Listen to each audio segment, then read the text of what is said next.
It was an attack that left 7 dead and dozens injured. A bridge in Russia's Bryansk region blown up as a passenger train passed underneath. Ukraine hasn't commented on it, but Moscow says Kyiv's to blame.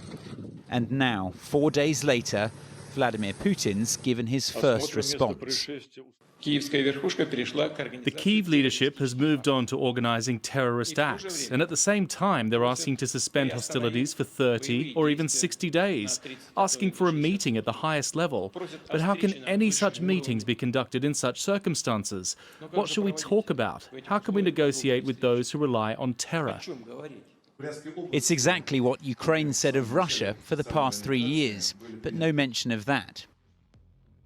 And still no mention of Kyiv's audacious drone attack on Russia's long-range bombers, something Moscow's been keen to play down. But the Kremlin leader did discuss it with Donald Trump in a surprise phone call the American president announced on social media.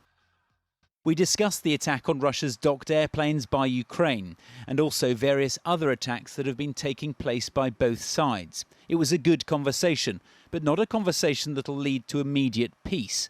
President Putin did say, and very strongly, that he will have to respond to the recent attack on the airfields. Moscow said the call focused on Ukrainian attacks on Russian civilians. It's barely a week since Donald Trump called Vladimir Putin crazy for a series of Russian attacks on Ukraine.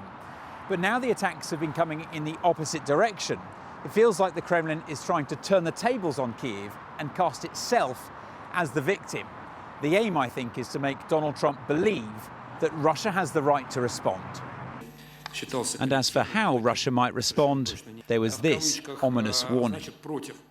We demand that both London and Washington react in a manner that will stop this cycle of escalation.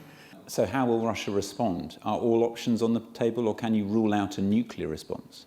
This is a question to our military people and our Supreme Commander. I am not in a position to speculate. All options are on the table, that's right.